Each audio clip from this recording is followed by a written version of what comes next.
Hello friends. आज हम human physiology का एक दूसरा चैप्टर स्टार्ट करेंगे। ह्यूमन फिजियोलॉजी का जो ये दूसरा चैप्टर है, बॉडी फ्लूइड्स एंड सर्कुलेशन। तो इसमें भी जैसे हम आगे आगे के चैप्टर में भी मैंने बताया था कि वेटेज कितना है। तो जूलॉजी का जो पोर्शन होता है उसमें से 45% जो है वो आपको एवरी टाइम याद रखना है कि 45% ऑफ जूलॉजी पोर्शन जो है, जूलॉजी का 45% उसमें ह्यूमन फिजियोलॉजी है वो आस्क होता है 45। बाकी में बाकी के चैप्टर्स है। और आगे के चैप्टर में हमने देखा था 2 to 3 question same year. 2 to 3 questions will be ask from this chapter. तो आपको बॉडी फ्लूइड्स एंड सर्कुलेशन जो है उसमें कौन से टॉपिक्स पढ़ने हैं, तो उसका पहला हम रिव्यू देख लेते हैं कि ब्लड ब्लड के बारे में देखना है। लिम्फ क्या है, मतलब टिश्यू फ्लूइड हमारा क्या है उसके बारे में देखना है। सर्कुलेटरी पाथवेज क्या है वो देखना है। डबल सर्कुलेशन क्या होता है, ह्यूमन में डबल सर्कुलेशन होता है हमारी बॉडी में, तो हमको वो भी देखना है। रेगुलेशन ऑफ कार्डियक एक्टिविटी, हमारा हार्ट जो है वो कैसे रेगुलेशन करता है ब्रेन के थ्रू। और अगर हमारा सर्कुलेशन अच्छा नहीं है, बॉडी फ्लूइड का अमाउंट अच्छा नहीं है, तो हमको कैसे कैसे डिसऑर्डर्स हो सकते हैं, तो इसकी हम बात करेंगे ना। पहले हम थोड़ा बेस देख लेते हैं कि क्या है। तो आपने ऑलरेडी ऐसा पढ़ लिया है कि ऑल द लिविंग सेल्स जो है, जो भी लिविंग सेल है उसको क्या है, they have to provide with nutrient, उनको न्यूट्रिएंट जो है वो मिलते रहना चाहिए, न्यूट्रिएंट मिलता रहना चाहिए। O2 and the other essential substance, जो भी जरूरी सब्सटेंस है वो मिलता रहना चाहिए। एंड ऑल्सो द वेस्ट और the harmful substance produced have to be remove, जो कचरा बनता है बॉडी में वो कंटिन्यूअसली हमारी बॉडी से बाहर निकलता रहना चाहिए for healthy functioning of the tissue, tissue को अच्छे से काम करवाना है। तो उसके बाद देखिए, it is therefore essential to have efficient mechanism, इसीलिए हमारी बॉडी में efficient mechanism for the movement of this substance to the cell from the and from the cell. Okay, cell में से, सेल के अंदर सपोज कोई कचरा बना तो वो कचरा कंटिन्यूअसली बाहर, तो to the cell and from the cell, जो भी है वो प्रोसेस होती रहनी चाहिए।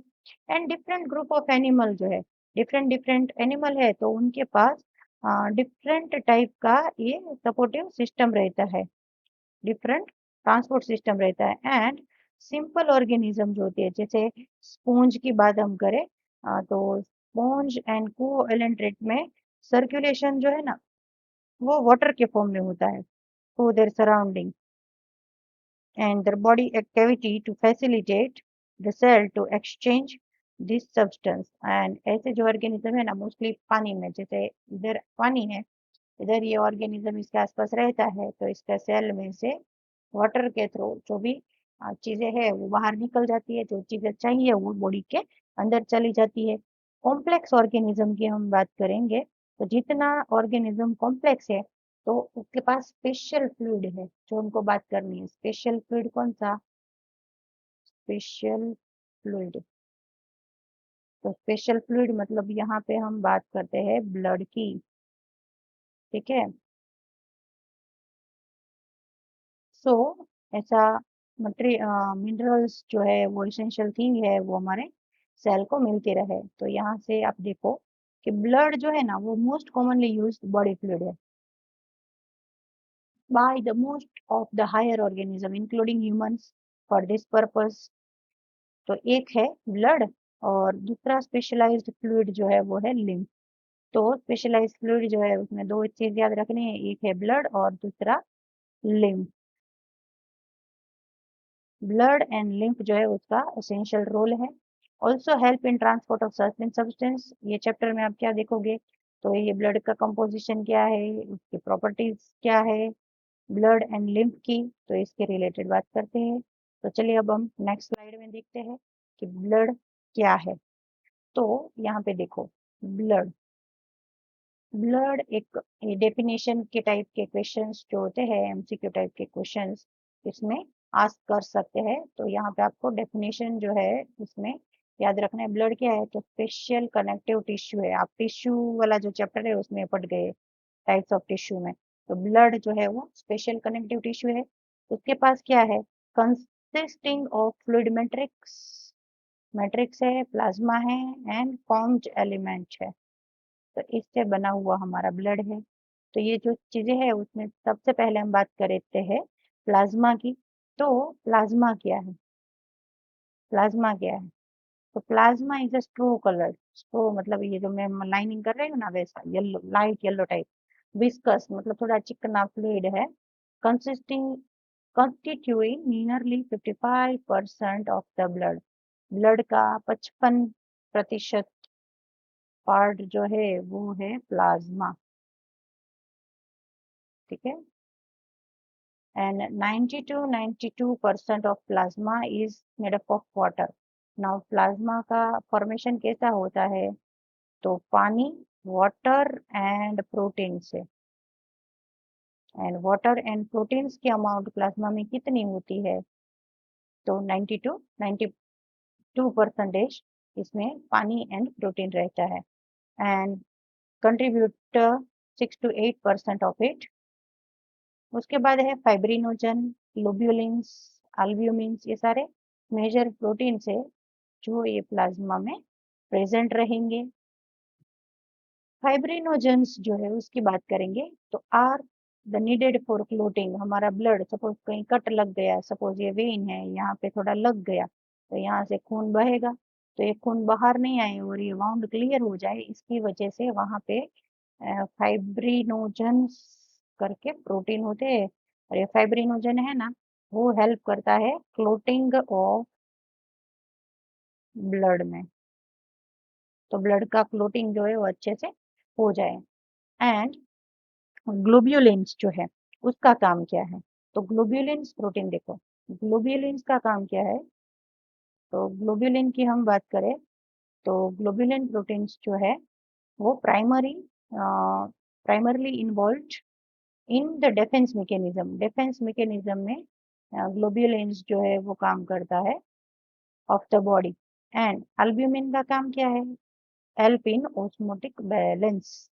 तो ये फाइब्रिनोजन का काम था क्लोटिंग और कोएगुलेशन ऑफ ब्लड, इसमें हेल्प करता है। दूसरा प्रोटीन जो था उसकी बात हमने करी, ग्लोब्यूलिन्स। तो ग्लोब्यूलिन्स का क्या काम है? तो ये हमारी बॉडी में डिफेंस मैकेनिज्म है। अगर कोई फॉरेन पार्टिकल आया तो उसके सामने वो वर्क करता है, डिफेंस मैकेनिज्म्स जो है वो काम करता है। एंड अल्ब्यूमिन्स टाइप का जो है, अल्ब्यूमिन्स टाइप के जो प्रोटीन है वो ऑस्मोटिक प्रेशर जो है, ऑस्मोटिक बैलेंस जो है बॉडी में वो बनाता है।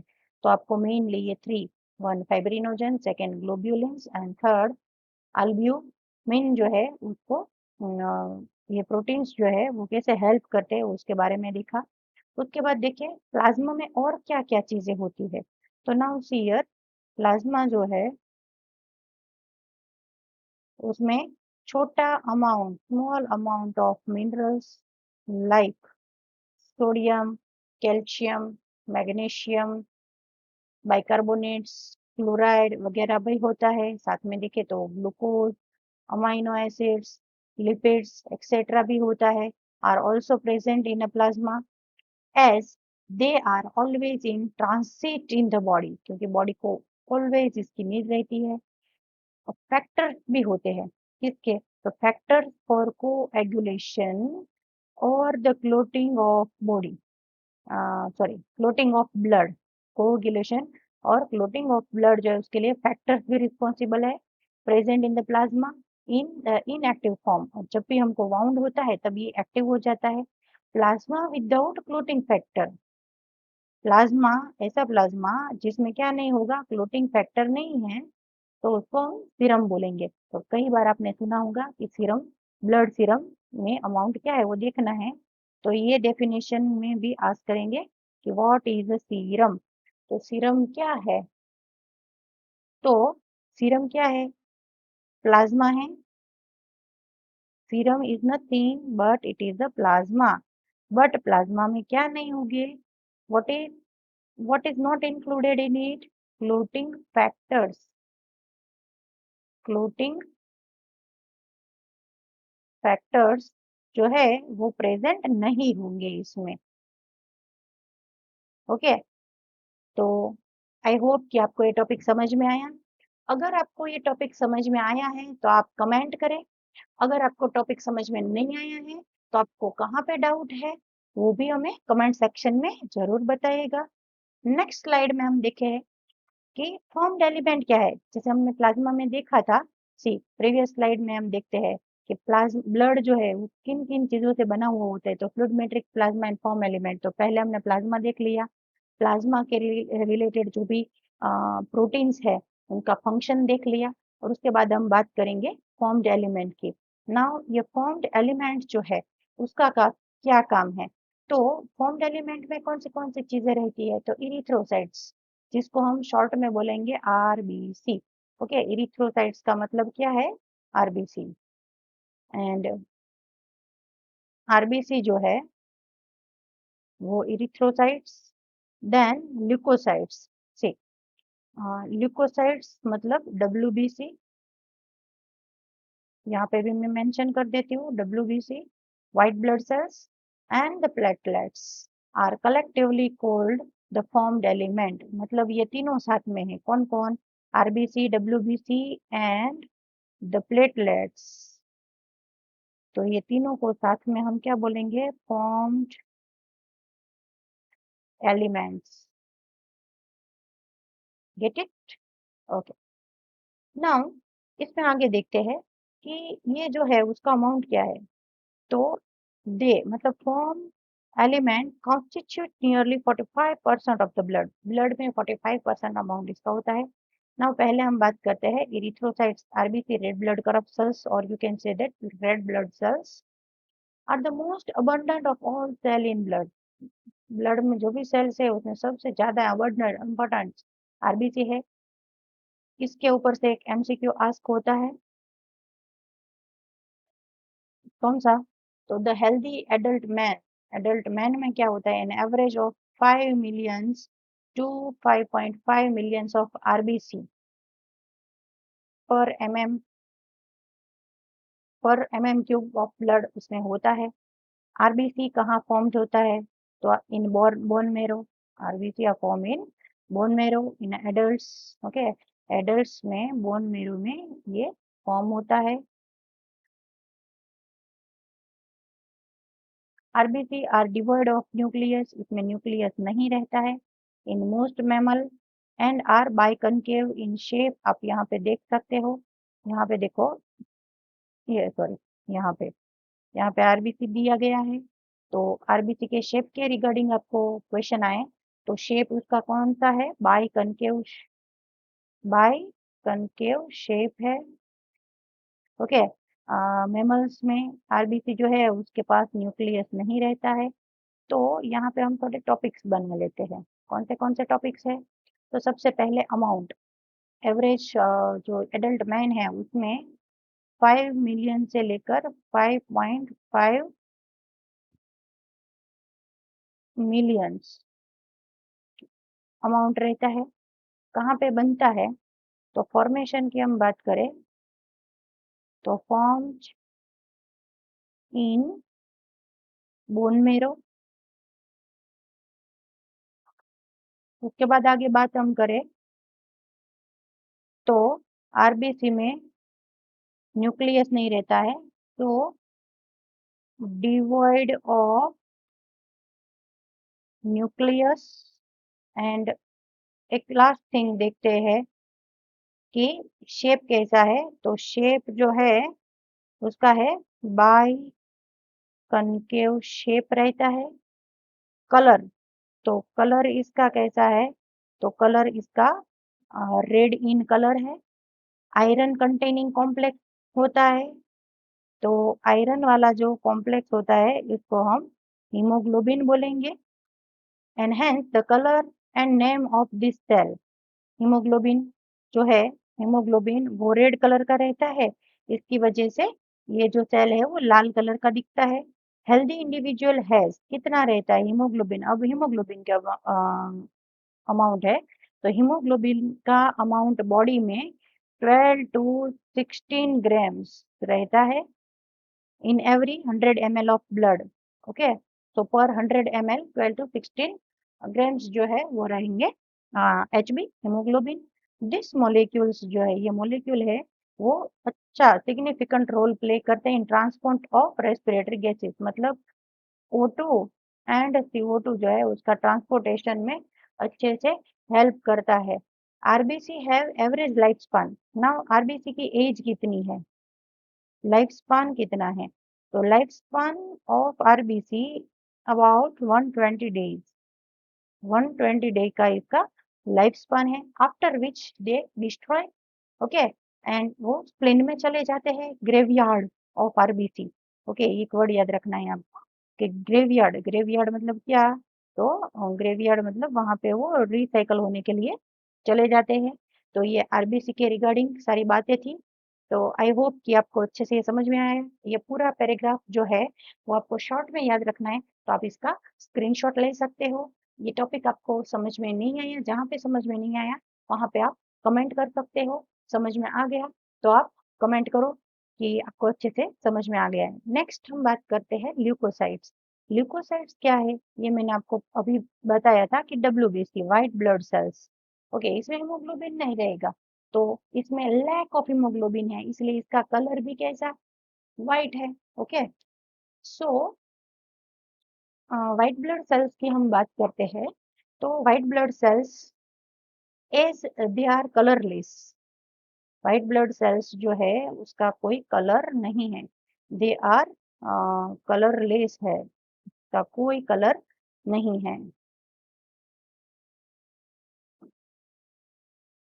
They are colourless due to lack of haemoglobin, ये स्टेटमेंट आपको अच्छे से याद रखना है। दे आर न्यूक्लिएटेड, इसमें क्या था, नॉन न्यूक्लिएटेड, इसके पास इरिथ्रोसाइट मतलब रेड ब्लड सेल्स जो है उसमें न्यूक्लियस नहीं था, नॉन न्यूक्लिएटेड था। और डब्ल्यूबीसी जो है उसके पास न्यूक्लियस रहता है, डब्ल्यूबीसी के पास न्यूक्लियस रहता है। सो ये कैसे है, न्यूक्लिएटेड है and are relatively lesser in number, erythrocytes की अमाउंट बॉडी में ज़्यादा होती है, विच एवरेज ऑफ 6000 टू 8000 पर क्यूब ऑफ ब्लड होता है। And leucocytes are generally short life, उनकी लाइफ कितनी थी 120 डेज। और डब्ल्यूबीसी जो है, डब्ल्यूबीसी की लाइफ शॉर्ट होती है। We have two main categories of WBC, दो टाइप के डब्ल्यूबीसी होते हैं, डब्ल्यूबीसी का टू टाइप्स है, granulocytes and agranulocytes. Now granulocytes क्या है, ए ग्रेनुलोसाइट्स क्या है, तो इसकी हम बात करें तो न्यूट्रोफिल्स जो है, neutrophils, eosinophils and basophils. Okay, acidophils भी बोल सकते हैं इओसिनोफिल्स को, अ डिफरेंट टाइप ऑफ ग्रेन्यूलो। तो ये ग्रेन्यूल्स जो मैंने दिखाया था उसमें थ्री पार्ट है, एक इसमें है न्यूट्रोफिल्स, यूसिनोफिल एंड बेसोफिल्स। तो ये इसका टाइप्स है ग्रेन्युलोसाइट्स में। वाइल लिम्फोसाइट्स जो है, लिम्फोसाइट्स एंड मोनोसाइट्स जो है वो एग्जांपल है नॉन ए ग्रेन्युलोसाइट्स के, इसमें ग्रेन्यूल्स नहीं रहते हैं, इसमें ग्रेन्यूल्स होते हैं। सपोज ऐसे सेल्स है तो ऐसे ग्रेन्यूल्स रहते हैं तो इसको ग्रेन्युलोसाइट्स बोलते हैं। ये प्लेन होता है तो उसको ए ग्रेन्युलोसाइट्स बोलते हैं। नाउ सारे सेल्स जो है उसकी अमाउंट क्या क्या है वो याद करना है। तो न्यूट्रोफिल्स जो है, वो न्यूट्रोफिल्स जो है वो मोस्ट अबंडेंट सेल्स है, 60 to 65% अमाउंट होता है ऑफ टोटल डब्ल्यूबीसी जो है वाइट ब्लड सेल उसका। बेसोफिल्स जो है वो लिस्ट होते हैं, 0.5 to 1% होता है। न्यूट्रोफिल एंड मोनोसाइट्स की बात करें हम, तो वो दोनों मिलके 6 to 8% होता है। एनआर फेगोसाइटिक सेल होता है, मतलब जो भी कचरा फॉरेन पार्टिकल वो लगे इसको फेगोसाइटिक, फेगोसाइटिक इन नेचर मतलब जो सॉलिड पार्टिकल है, सॉलिड फॉरेन पार्टिकल्स इनको ये खा जाते हैं, swallow कर लेते हैं एंड डिस्ट्रॉय कर देते हैं, ठीक है। Which destroy the foreign organisms entering in the body. Basophils का काम क्या है? तो बेजोफिल सिक्रेट करता है हिस्टामाइन, सेरोटोनिन, हिपेरिन ऐसे protein and are involve in inflammatory reaction. Suppose हमको कोई चीज का एलर्जी है, डस्ट का एलर्जी है, तो हमको स्नीजिंग हुआ तो हिस्टामाइन ने मैसेज दिया। हमको अनकंफर्टेबल फील हो रहा है तो सेरोटोनिन ने मैसेज दिया। तो ये सब मैसेज देना काम बेजोफिल्स करता है। इओसिनोफिल्स का काम क्या है? तो इओसिनोफिल्स जो है वो 2 to 3% होता है रेसिस्ट द इन्फेक्शन। सपोज हमारी बॉडी में कुछ इन्फेक्शन लगता है तो वो काम करता है ना, are also associated with allergic reaction. Allergic reactions जो है इसके साथ एसोसिएशन में है। नाउ लिम्फोसाइट्स की बात करते हैं तो लिम्फोसाइट्स 2 टाइप के होते हैं, beta lymphocytes and T lymphocytes. B and T lymphocytes जो है इसके बारे में बात करनी है। Are responsible for immune response, हमारी इम्यूनिटी के आधार पे ये जो दोनों लिम्फोसाइट्स है उसकी हम बात करेंगे। नेक्स्ट हम देखते हैं प्लेटलेट्स का काम क्या है। तो प्लेटलेट्स जो है ना उसको ऑल्सो कॉल्ड थ्रोम्बोसाइट्स, देखो उसको थ्रोम्बोसाइट्स भी बोलते हैं, तो इसका उसका दूसरा नाम है। एंड आर सेल फ्रेगमेंट्स, ये जो है वो सेल फ्रेगमेंट प्रोड्यूस करते हैं megakaryocytes. Now megakaryocytes क्या है? तो special cell in the bone marrow में से स्पेशल सेल है तो मेगा कैरियोसाइट्स है। एंड ब्लड नॉर्मली कंटेन कितना? तो देखो आप यहाँ पे अमाउंट देखो, ब्लड जो है वो नॉर्मली 1,50,000 to 3,50,000 अमाउंट जो है प्लेटलेट्स वो रखता है। Platelets can release a variety of substance, ये डिफरेंट काइंड ऑफ सब्सटेंस जो है उसको रिलीज करता है। Most of which are involve in coagulation, blood clotting के साथ जुड़ा हुआ है। And reduction in their number, suppose platelet का नंबर कम हुआ can lead to clotting disorder. Clotting blood जमेगा नहीं वैसा डिसऑर्डर हो सकता है and which lead to excessive loss of blood from the body. Suppose हमको कुछ लगा है और हमारी बॉडी में thrombocytes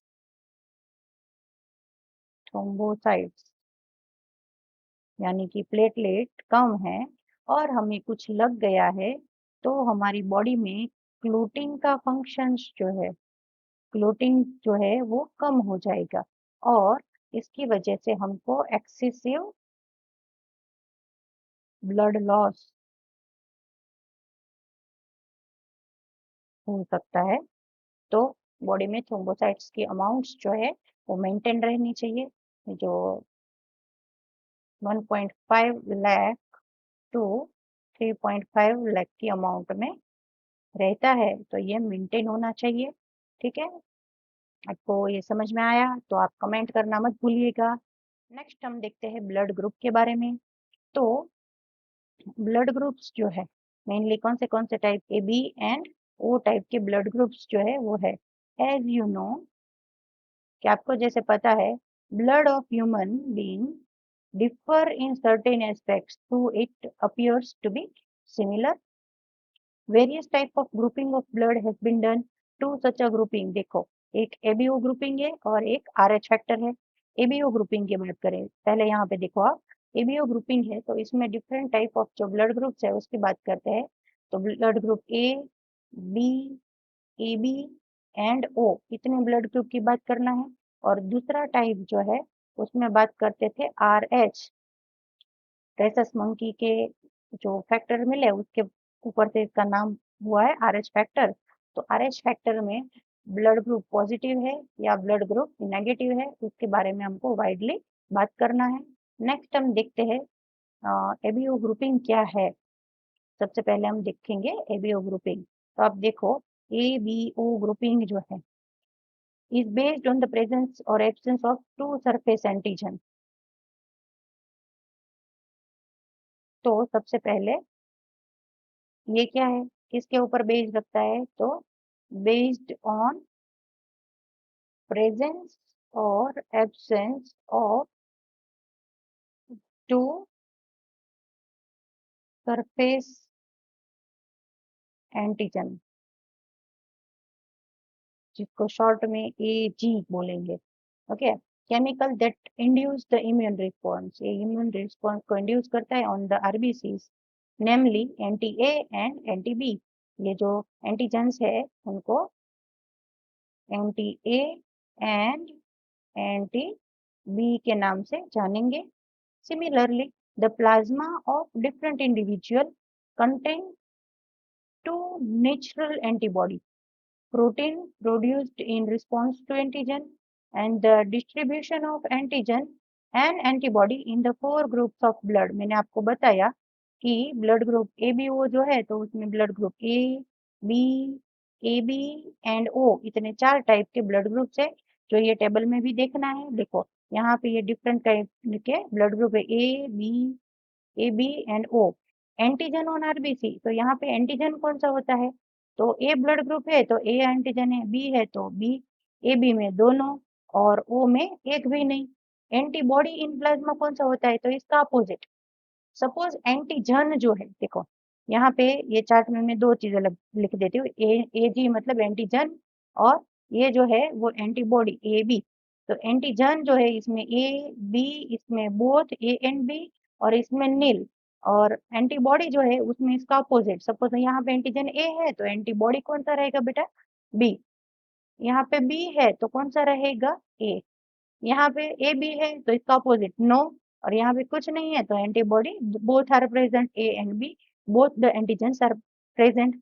now donor group, suppose blood group A को ब्लड चाहिए तो कौन दे सकता है, तो कौन दे सकता है, देखो ब्लड ग्रुप जिसका ए है वो और ओ है वो दे सकता है, बी को बी एंड ओ दे सकता है, ए बी को सब दे सकते हैं, और ओ वाले को खाली ओ वाले दे सकते हैं। तो ये डोनर कंपेटिबल जो है वो आपको टेबल में दिखा दिया है। आपको ये अच्छे से समझ में आया है, अगर नहीं आया तो आप कमेंट करें तो हम अच्छे से कोशिश करें कि आपको समझ में आए। आगे जो टेबल देखा था वही सेम टेबल इधर है, बट यहाँ पे आपको क्या देखना है, from the above mention table it is the evident that group O blood can be donated to a person with any other। मतलब O जो है ना वो सबको ब्लड दे सकता है, ए बी को दे सकता है, बी को और ए को, लेकिन वो किसी का ले नहीं सकता है, ठीक है। इसीलिए ओ ब्लड ग्रुप वाले जो ओ जो है ना वो सबको देता है, देने का काम करता है, ए को भी देता है, बी को भी देता है, ए बी को भी देता है, और कोई ओ वाला है तो उसको भी देता है। तो सबको देने का काम करता है लेकिन किसी का ले नहीं पाता है, सबको दे सकता है। And that's why they are known as the universal donors. यहाँ पे है ही, तो ये पॉइंट आपको अच्छे से तैयार करना है कि यूनिवर्सल डोनर्स है कौन, यूनिवर्सल डोनर ओ ग्रुप वाले। Persons with A B group जो है, A B group see here, ये जो है ना वो यूनिवर्सल रिसीवर है, रिसिपिएंट है। ओके, जैसे यहाँ पे देखा ये ब्लड ग्रुप जो है ये है यूनिवर्सल डोनर। तो सेम थिंग यहाँ पे आपको याद रखना है कि ये क्या है, तो ये ब्लड ग्रुप वाले जो है वो है यूनिवर्सल रिसीवर, रेसिपिएंट। तो ये 2 चीज याद रखो इसमें, और कुछ याद नहीं रखना है। ओके, तो ये आपको अच्छे से समझ में आया है। तो हम अब बात करेंगे नेक्स्ट, आरएच ग्रुपिंग क्या है। 2 ब्लड ग्रुपिंग मेन था, तो आरएच ग्रुपिंग जो है नेगेटिव पॉजिटिव, तो ये दिखना है। तो another antigen that is RH antigen similar to one person in rhesus monkey. ये मैंने पहले भी आपको ये नाम बताया था कि रेसस मंकी में ये पाया गया था। And hence RH is also observed on the surface of RBC. Majority nearly 80% of human, इसमें आरएच फैक्टर पॉजिटिव रहता है mostly, A positive, B positive, A B positive, O positive, ऐसा। और नेगेटिव ब्लड जो है वो बहुत कम रेंज में रहता है। Now see, such individuals are called RH positive, RH positive, and those in whom this antigen is absent, antigen नहीं रहता है तो उनको बोलेंगे RH negative। ओके, एंड ये चीज देखो आप, नेगेटिव पर्सन जो है ना, if exposed to positive blood will form the specific antibodies against the RH antigens and therefore RH group should also be matched before transfusion. जब भी ब्लड देना है तब RH फैक्टर भी चेक करना पड़ता है। एंड स्पेशल केस, एक स्पेशल केस है ऑफ RH ग्रुपिंग जो है, RH ग्रुपिंग में देखे तो RH इनकम्पेटिबल हुआ, मतलब मिसमैच हुआ, तो has been observed in between the RH negative blood of pregnant mother with positive blood of foetus. दो चीज है, मदर है एंड फिटस है। मदर जो है ना, उसका ब्लड कैसा है, देखो यहाँ पे क्या देखा था, मदर नेगेटिव ब्लड है और फिटस जो है, फिटस पॉजिटिव ब्लड ग्रुपिंग है। तो ये सिचुएशन में क्या होता है, आर एच एंटीजेंस जो है, RH antigens of the fetus do not get exposed to negative blood of mother in the first pregnancy. First pregnancy में कोई problem नहीं होगा, and the two bloods are will separated by placenta, क्योंकि placenta से दोनों अलग रहता है। जब उसकी दूसरी प्रेगनेंसी आएगी, देखो during the deliver of the first child को डिलीवर कर दिया, there is a possibility to exposure the maternal blood to small amounts of RH positive blood from the foetus. Foetus का पॉजिटिव वाला ब्लड ग्रुप जो है उसकी mother में चला गया, तो मदर में प्रॉब्लम हो सकती है, और ऐसे केस में mother start preparing antibodies, mother antibody prepare करने लगेगी। कौन सी एंटीबॉडी प्रिपेयर करेगी, अगेंस्ट RH, RH फैक्टर जो है उसके अगेंस्ट का एंटी बॉडी बनाने लगेगी। एंड इन केस और सब्सिक्वेंट प्रेगनेंसी, दूसरी तीसरी ऐसी जो भी प्रेगनेंसी फिर आए उसमें, तो the RH antibody from the mother negative can leak into the blood of the foetus positive and destroy the foetal RBC, और इसकी वजह से उसका सेकेंड, थर्ड या ऑनवर्ड बेबीज जो है उसमें फिटस जो है वो फॉइटल RBC जो बोलते हैं, फॉइटल RBC जो है वो क्या होता है, डिस्ट्रॉय हो जाता है, डिस्ट्रॉय। एंड ये डिस्ट्रॉय नहीं हो जाए इसलिए इरिथ्रोब्लास्टोसिस फोइटालिस ये कंडीशन का नाम है, बट ये नहीं हो इसके लिए उनको एंटीबॉडी दी जाती है मदर को। ओके, नाउ थोड़ा आगे देखते हैं इसमें लाइन में कि this would be fatal. Okay, ये कंडीशन जो है कि जो बच्चा है फिटस है उसमें RBC डिस्ट्रॉय हो जाए तो फैटल टू द फिटस और could cause the severe anaemia. Anaemia होता है, सपोज बच्चा जिंदा होता है तो एनीमिया या तो फिर जॉन्डिस टू द बेबी, ये प्रॉब्लम होता है। और ऐसी सच कंडीशंस जो है उसको बोलते हैं इरिथ्रोब्लास्टोसिस। कई बार ये टॉपिक इरिथ्रोब्लास्टोसिस फोइटालिस क्या है, तो इसके बारे में बहुत सारे क्वेश्चन आस्क किए गए हैं। And this can be avoided by administrating anti-RH antibodies. Anti-RH antibody जो है वो मदर को प्रेगनेंसी की डिलीवरी के बाद दी जाए, तो फर्स्ट चाइल्ड के बाद दी जाए तो उसको फिर आगे बच्चे को ऐसे प्रॉब्लम नहीं होता है, तो ये इसका सॉल्यूशन है। तो मदर को पहले बच्चे की डिलीवरी के बाद एंटी-RH एंटीबॉडी दी जाती है इमीडिएटली। ओके, तो वो सेकंड बच्चा जो है वो इरिथ्रोब्लास्टोसिस फोइटालिस जो है उससे बच सकता है। तो आपको ये चीज अच्छे से समझ में आ गई है, इसमें कुछ टफ नहीं है, बहुत इजी टॉपिक है, बट समझ में नहीं आए तो आप कमेंट कर सकते हो। नेक्स्ट हम देखते हैं coagulation of blood. Coagulation of blood क्या है, कोएगुलेशन मतलब जब भी हमको कुछ लगता है, हर्ट होता है, वेन टूट जाती है, तो उस टाइम पे हमारा ब्लड जो है वो बंद होना चाहिए। अगर नहीं होगा तो एक्सेसिव ब्लड लॉस हो सकता है। सो बेसिक थिंग देखते हैं कि do you know that when you cut your fingers और हर्ट योरसेल्फ, हमारी फिंगर हम काट दे तो कोई करता नहीं है, ओके, या तो हमारी सेल्फ हर्ट हुई है, your wound does not continue to bleed for a long time. आपने ये देखा है कि जहाँ पे भी लगा है वहां से कंटिन्यूअसली ब्लड नहीं बहता है, थोड़े टाइम के लिए बहता है, फिर उसके ऊपर नेट लाइक स्ट्रक्चर बन जाता है जिसको हम फाइब्रिनोजन बोलते हैं।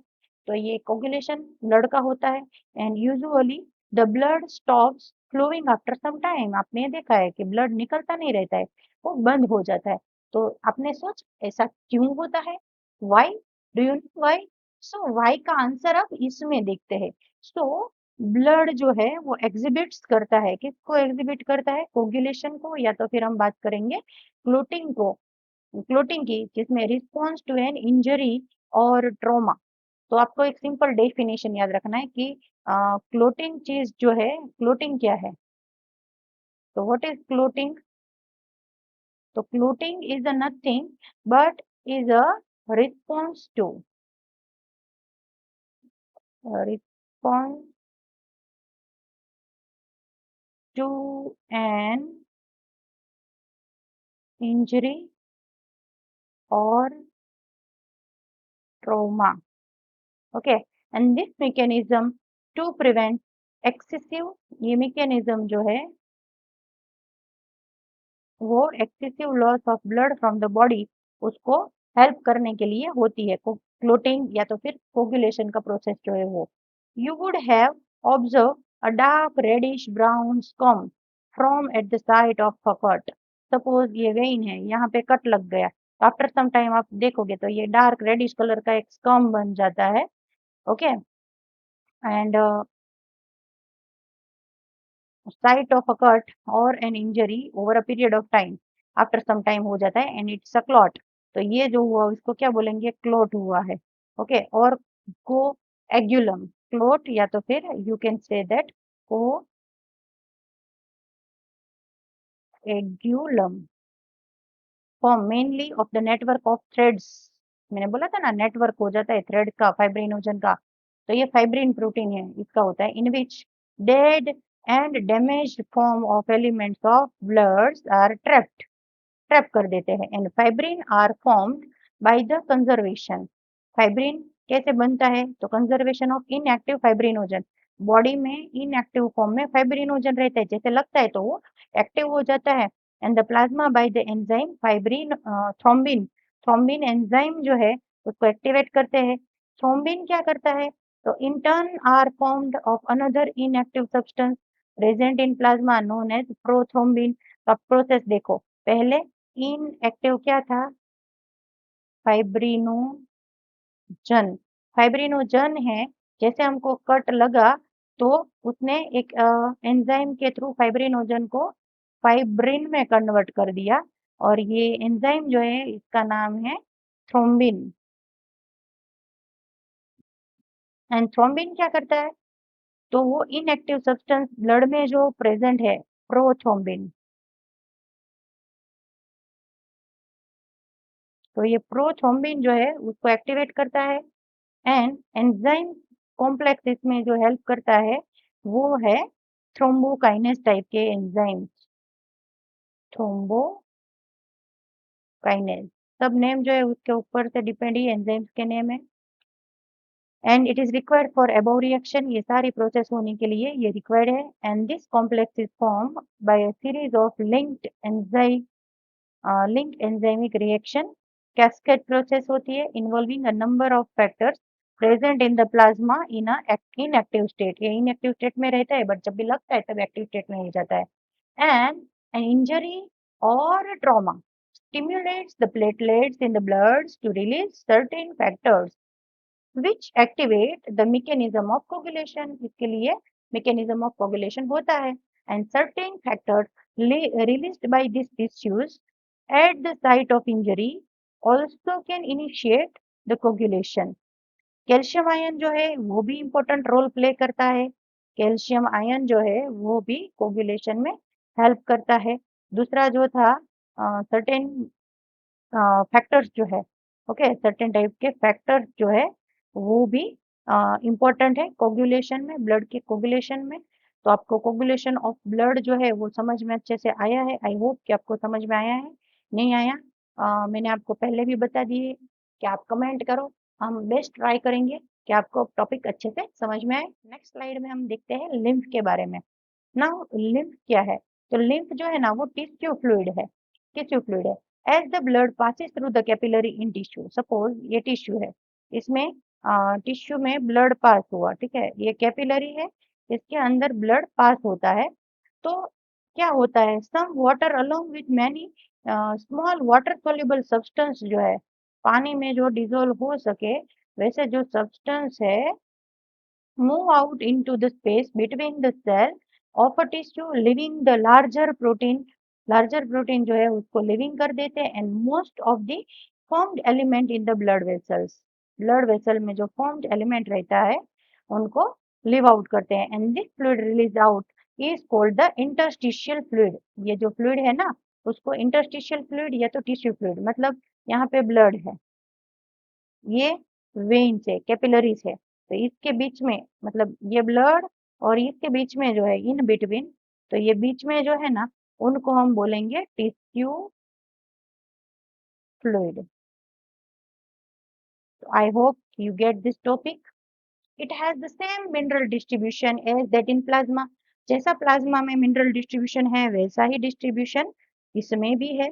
Exchange of nutrient gases etcetera between the blood and the cell always occur through this fluid. तो ये टॉपिक भी आपको याद रखना है। एक्सचेंज ऑफ न्यूट्रिएंट गैस जो भी है वो blood and cell always occur through this fluid, fluid के थ्रू, टिश्यू फ्लूइड के थ्रू ही होता है। नाउ एक नेटवर्क है and network elaborate of vessel known as the lymphatic system. Lymphatic system जो है इलेबोरेट करती है, कलेक्ट दिस फ्लूइड, फ्लूइड को कलेक्ट करती है and drain it back to the major vein में वापस दे देती है। And the fluid present in lymphatic system में जो भी फ्लूइड है उसको लिम्फ बोलेंगे। ओके, जब कैपिलरी में था, सपोज ये कैपिलरी है तो इसके अंदर हम वर्ड यूज करेंगे ब्लड, बट सपोज ये कहाँ प्रेजेंट है, यहाँ पे देखो कहाँ पे प्रेजेंट है, लिम्फेटिक सिस्टम में। सपोज ये लिम्फ नोड की वेन है और ये हमारी लिम्फेटिक सिस्टम है, लिम्फेटिक सिस्टम। तो इसके अंदर जो फ्लूइड है उसको हम बोलेंगे लिम्फ। एंड लिम्फ क्या था, तो हमने आगे उसका डेफिनेशन देखा ही था कि लिम्फ जो है वो प्लाज्मा प्लाज्मा ही है, बट प्लाज्मा से थोड़ा इसका स्ट्रक्चर जो है वो डिफरेंट है। ओके, तो लिम्फ के बारे में आपने आगे पढ़ लिया है। नेक्स्ट हम बात करते हैं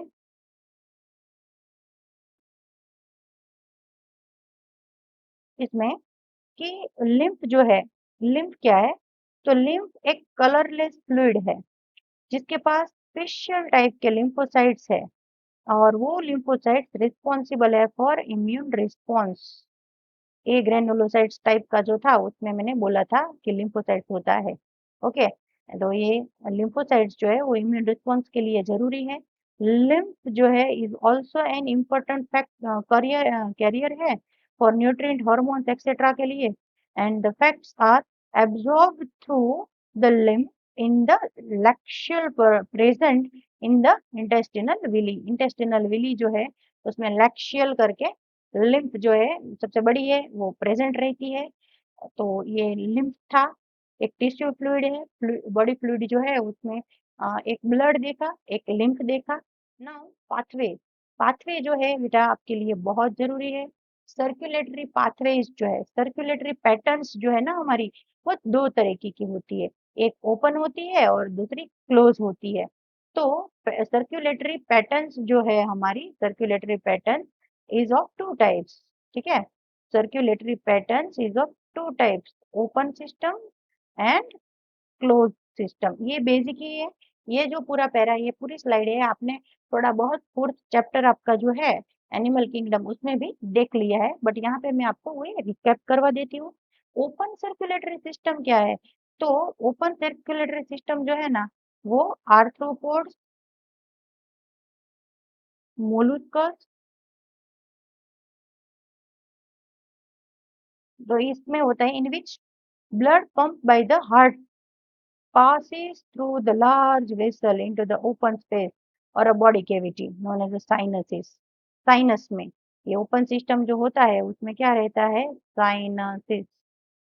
जैसे ऐसे बॉडी है तो यहाँ पे हार्ट, यहाँ पे हार्ट, तो ऐसे ब्लड जो है वो पंप हो जाता है, ठीक है। तो ये ओपन टाइप हुआ। एंड क्लोज टाइप में देखे तो क्लोज टाइप में जो है वो एनालिड्स मतलब अर्थवर्म्स जो है, कोर्डेट्स जो है, तो ये सबके पास क्लोज टाइप की सिस्टम है। एंड क्लोज टाइप की सिस्टम जो है उसमें ब्लड पंप बाय हार्ट, उसमें ब्लड जो है वो हार्ट, हमारा हार्ट जो है उसके थ्रू पंप होता है, is always circulated through the close network of blood vessels, and this pattern is considered to more advantageous as the flow of fluid can be more precisely regulated. Now ये जो है वो recall purpose में है. So see, all the vertebrate possess a muscular chambered heart. आपको पता ही है कि हमारा जो हार्ट है वो 4 चैम्बर का है. Fishes have 2 chamber. ये देखिए तो मैमल की बात किया, ऐसे 2 चैम्बर की बात करें तो फिश में 2 चैम्बर का हार्ट रहता है विथ एट्रियम एंड वेंट्रिकल्स. उसमें एट्रियम एंड वेंट्रिकल दो ही होता है. इसमें right ventricle, left ventricle, right atrium and left atrium, ऐसे 4 पार्ट होता है. ठीक है. एम्फीबियन की बात करें, एम्फीबियंस एंड रेप्टाइल्स, तो उसमें 3 चैम्बर होता है.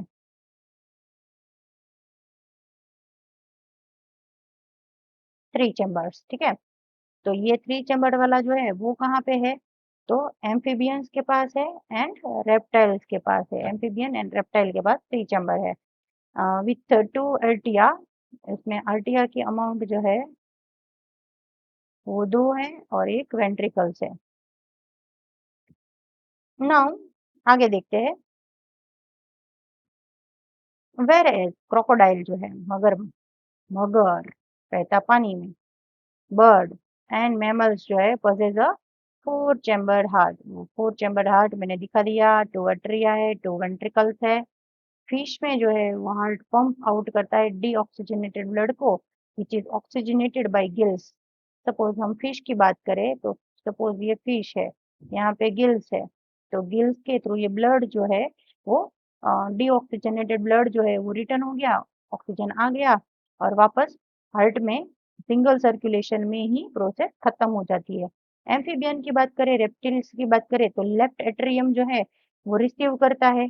देखो 3 था तो लेफ्ट एंड राइट होता है. लेफ्ट रिसीव करता है, राइट का फंक्शन क्या है वो देखना है. लेफ्ट क्या करेगा? ब्लड रिसीव करेगा बॉडी में से from gills, lungs, skin etcetera.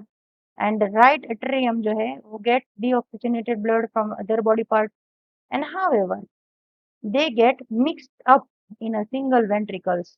दोनों सिंगल वेंट्रिकल्स जो है उसमें मिक्स हो जाते हैं and which pump out mix blood. Incomplete double circulation जो है वो होता है. तो 3 टाइप का सर्कुलेशन होता है: single circulation, incomplete double circulation and complete double circulation. तो हमारी बॉडी में डबल सर्कुलेटरी सिस्टम है.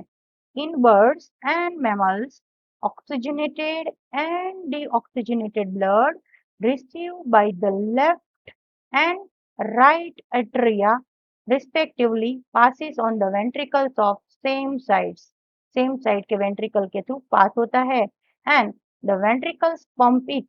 ventricle pump करता है without any mixing up. तो 2 separate circulatory pathway है present है organisms में and hence the animals have double circulation. And let us study the human circulatory system, मतलब डबल सर्कुलेटरी सिस्टम. तो human circulatory system जो है वो क्या है? तो human circulatory system also called the blood vascular system. ये ब्लड वेस्कुलर सिस्टम है, consist of muscular chamber heart. उसमें क्या है? हमारी जो ब्लड वेस्कुलर सिस्टम है उसमें क्या है? तो मस्कुलर चैम्बर का हार्ट है, a network of close branching blood vessels and blood, the fluid which is circulated inside the heart. ये सारी चीजें इसमें शामिल है. नेक्स्ट हम बात करते हैं हार्ट के बारे में. तो हार्ट क्या है? तो सबसे पहले हार्ट का ओरिजिन कैसे हुआ, कैसे बना? तो the heart the मेसोडर्मली derived organ है and is situated in thoracic cavity in between the two lungs के बीच में slightly tilted toward the left. Okay, तो कैसे? तो let's see here. कि सपोज ये हमारा थोरैसिक कैविटी है। लेट्स सी, सपोज ये हमारा थोरैसिक कैविटी है। इसमें एक लंग यहाँ पे है, एक लंग यहाँ पे है। सपोज ये हमारा लेफ्ट लंग है और ये राइट लंग है। तो हार्ट जो है ना, ये दोनों के बीच में थोड़ा लेफ्ट साइड की टूवर्ड टिल्टेड है, ऐसे झुका हुआ है, तो ऐसे टिल्टेड बोलते हैं इसको, लेफ्ट साइड में। फिर उसके साइज की बात करें तो सी, हार्ट का साइज क्या रहता है?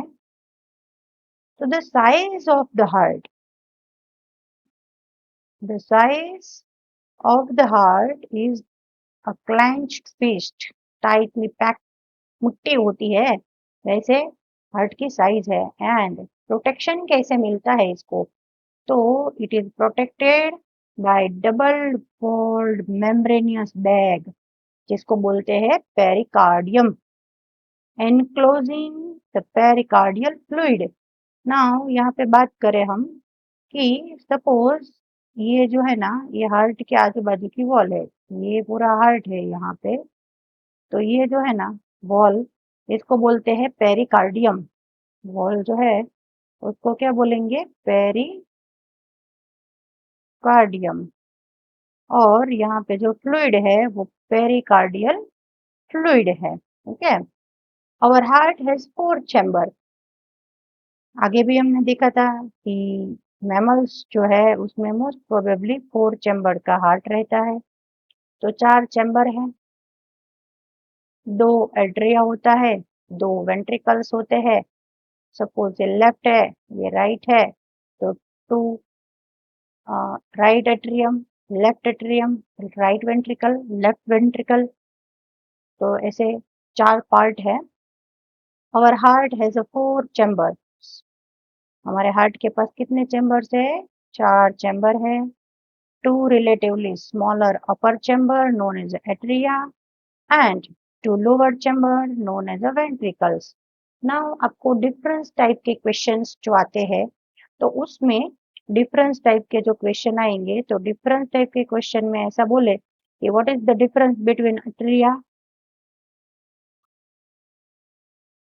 And ventricle. तो एट्रिया एंड वेंट्रिकल्स के बीच में डिफरेंस देखे तो एट्रिया जो है ना वो थीन वॉल्ड है, और वेंट्रिकल की बात करें तो वो थिक वॉल्ड है compared to atria. Okay, see, the thin muscular wall known as the inner interarterial septum, septum का नाम है, separate the right and left atria. Now दो arteria जो है ये दोनों, तो उसको डिवाइड कौन करता है? तो interarterial septum, whereas thick walled ventricles जो है उसके बीच में होता है interventricular septum। ये जो है सेप्टम, अब ये दोनों सेप्टम का नाम बोले तो ये कौन सा है? Inter atrial septum. और ये सेप्टम कौन सा है? वेंट्रिकल के बीच में है, तो ये है इंटर वेंट्रिकल सेप्टम। ठीक है ना, आगे बात करते हैं। Separate the left and right ventricle, the atrium and the ventricle of the same side का जो है are separated by thick fibrous tissue. Now अब यहाँ पे देखो, इसकी बात करते हैं। तो सपोज ये सेम साइड, सपोज हमने ले लिया राइट साइड, तो राइट साइड का एट्रियम एंड वेंट्रिकल जो है वो एक थिक वॉल से एक दूसरे से डिवाइड है।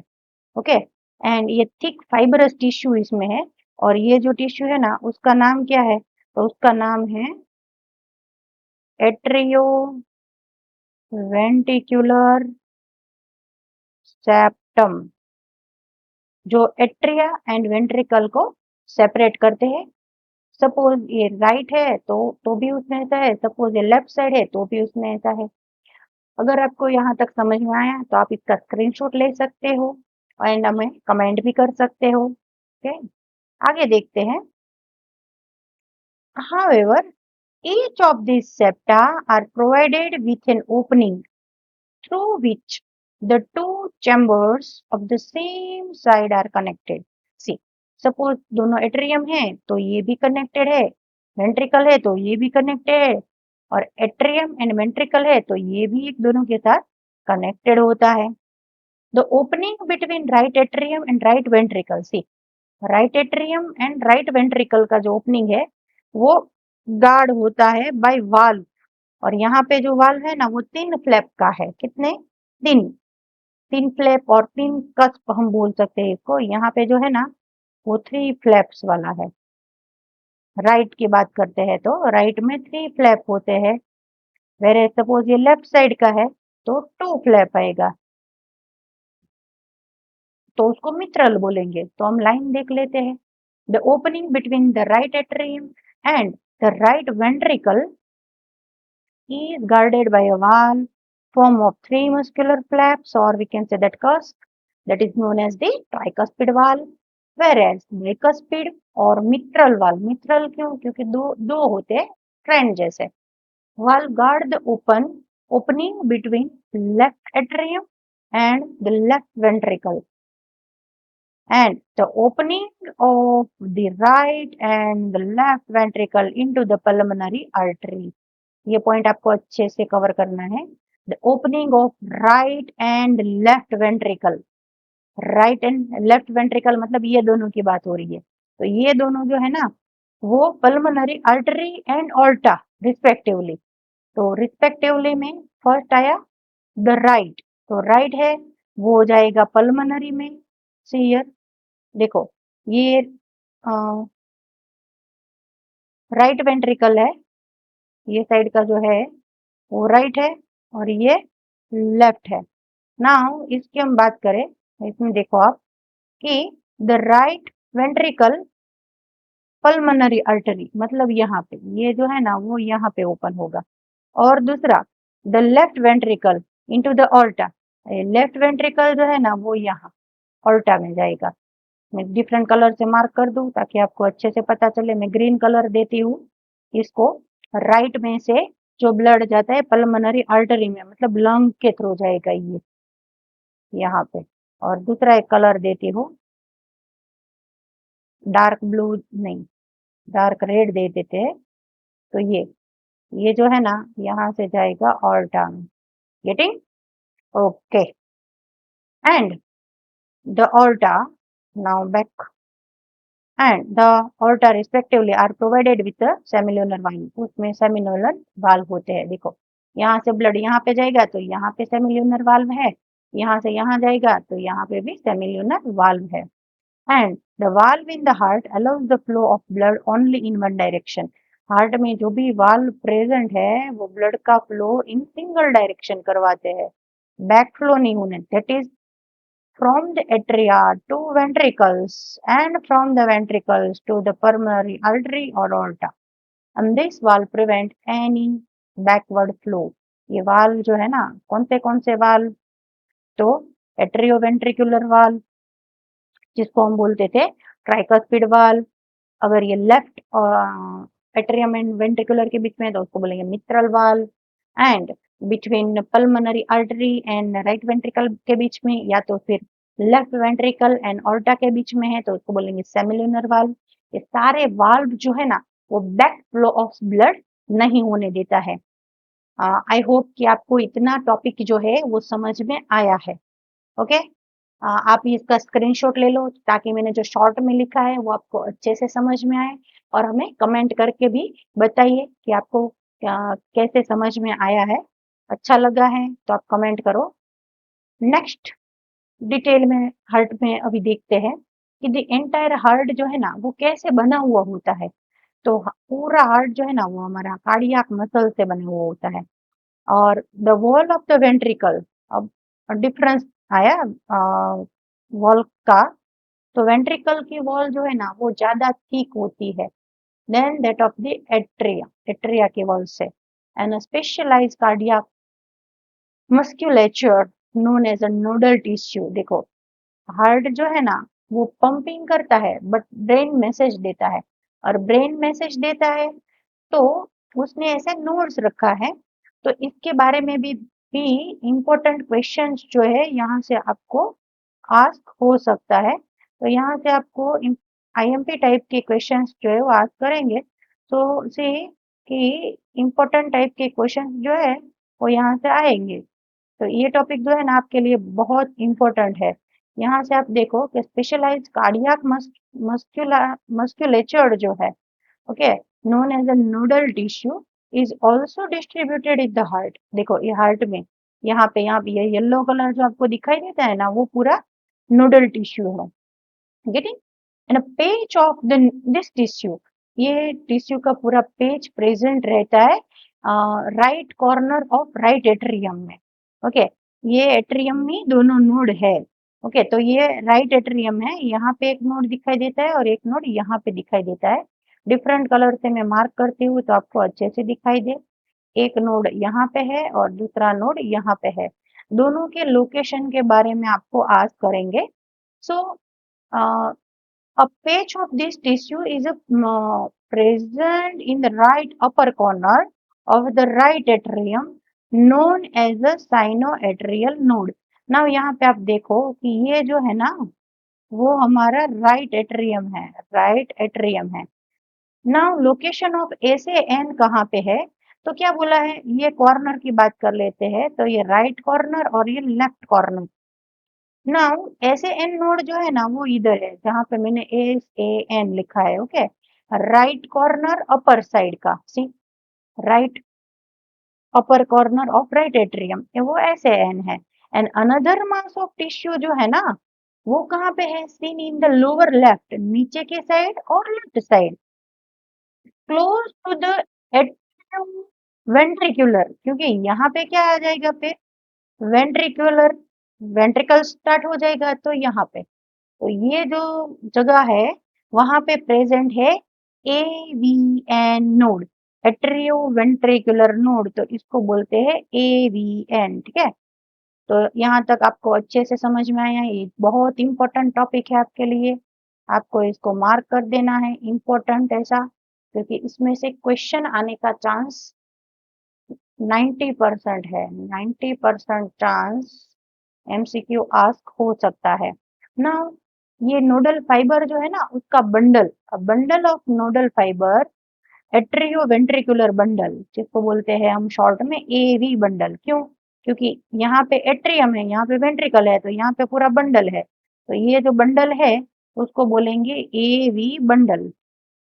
और ये भी बंडल जो है वो नीचे तक जाएगा, continue from the AVN, AVN में से वो कंटिन्यू होगा विच passes through the atrioventricular septa, atrioventricular septa में से पास हुआ to emerge on the top of the interventricular septum and immediately divides into right and left bundle। देखो यहाँ पे डायरेक्टली वो दो बंडल में डिवाइड हो गया, right bundle and this is left bundle. तो यहाँ से उसका दो पार्ट, ये जो है वो है राइट बंडल और ये है लेफ्ट बंडल। गेटिंग? समझ में आया तो कमेंट करते रहिए बेटा। And this branch gives rise to minute fibre, और ऐसी जो ब्रांचेस निकलती है, देखो सपोज एवीएन, यहाँ पे ये एवीएन है, यहाँ से इसके बंडल्स निकले एट्रियोवेंट्रिकुलर सेप्टम में से, एवी सेप्टम में से, और उसके बाद वो डायरेक्टली दो ब्रांच में डिवाइड हो गया, right branch and left branch. फिर इसमें से ऐसे छोटे छोटे फाइबर लाइक स्ट्रक्चर निकलते हैं। सेम थिंग इधर भी बहुत छोटे छोटे फाइबर लाइक स्ट्रक्चर निकलते हैं। तो ये जो फाइबर्स है ना इसको बोलते हैं परकिंजे फाइबर। ये फाइबर्स जो है उसको क्या बोलेंगे हम? Purkinje fibres. Okay, and the nodal musculature has the ability to generate action potential. और ये जो पूरा नोडल टिश्यू है उसके पास एक्शन पोटेंशियल बना सके वैसा पोटेंशियल है, वैसी ताकत है to any external stimuli, that is it is a auto existable। ये अपने आप एग्जिस्ट हो जाता है, किसी को एग्जिस्ट करना नहीं पड़ता है। ऐसा नहीं होता है कि हमने स्विच ऑन किया तो एसएएन चालू हुआ, हमने दिमाग को कुछ मैसेज दिया कि हाँ अभी आर्ट को बोलो कि वो उसका एसएएन चालू करे, एसएएन बोले एवीएन को चालू हो जा भाई और प्रेशर जनरेट करो, ऐसा नहीं होता है। ये सेल्फ auto existable है। and however the number of action potential that could be generated in a minute vary at different part of the nodal system के different part में different रहते हैं।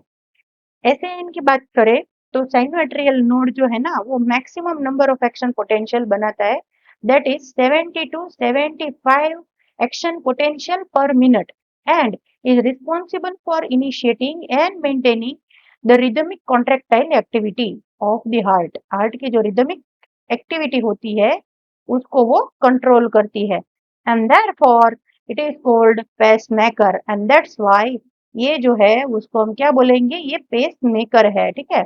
And our heart normally beats 70 to 75 times in a minute, मतलब average 72 beats per minute हमारे heart में होते हैं। Next हम बात करते हैं कार्डियक साइकिल की।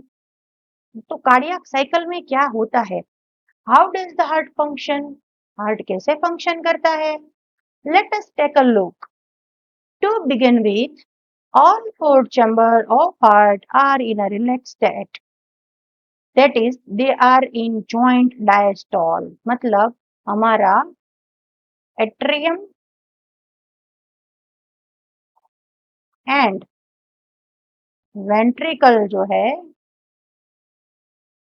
वो दोनों साथ में रिलैक्स स्टेट में है। कौन से स्टेट में है, रिलैक्स।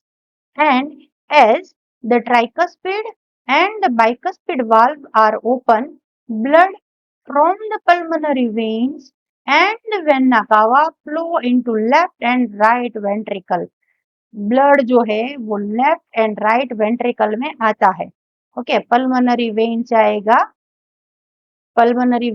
लेफ्ट वेंट्रिकल में और वेना कावा से आएगा राइट वेंट्रिकल में, respectively through the left and right atria. The semilunar valve are closed at this stage. ये टाइम पे सेमिल्यूनर वाल्व, सपोज ये हार्ट है तो सेमिल्यूनर वाल्व कहाँ थे बेटे, तो ये था वेंट्रिकल एंड ऑल्टा के बीच में। यहाँ पे वेंट्रिकल से क्या था, पल्मोनरी आर्टरी थी और वेंट्रिकल से ऑल्टा था, तो ये दोनों के बीच में सेमिल्यूनर वाल्व होते हैं। तो एट दिस टाइम ये क्लोज रहता है।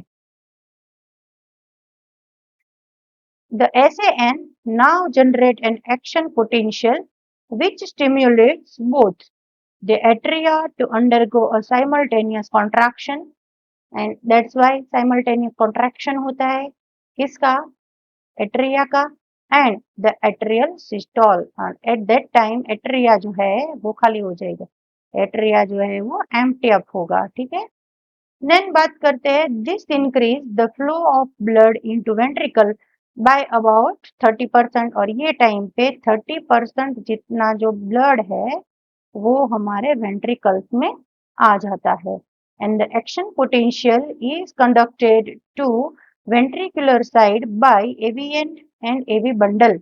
ये जो है एक्शन पोटेंशियल कंडक्ट करता है वेंट्रिकुलर साइड का, ये वेंट्रिकुलर साइड का जो होता है वो किसके थ्रू होता है, तो AVN and AV bundle only, not SN. SN जो है वो किसको करते हैं, एट्रियम को, एसएन एट्रियम को करेगा। From where the bundle of His transmit it through entire ventricular musculature, और इसीलिए वेंट्रिकल्स जो है उसका सिस्टोलिंग हो and this cause the ventricular muscles to contract, okay, मतलब उसका सिस्टोल हुआ। And the atria undergoes relaxation and at that time atria जो है वो रिलैक्स ना, ये जो है ना वो रिलैक्स हो गए और ये जो है वो एक्टिव हो गए। देन आफ्टर हम बात करते हैं कि coinciding with the ventricular systole, and ventricular systole increase the ventricular pressure causing the closure of tricuspid and bicuspid valve due to attempt backflow of blood into atria, atria में backflow नहीं होने देता है। and as a ventricular pressure increase, जैसे ventricular pressure increase हुआ semilunar valve guarding the pulmonary artery right side में and the aorta left side में forcefully open हो जाता है, allowing the blood in ventricle to flow through these vessels into the circulatory pathway.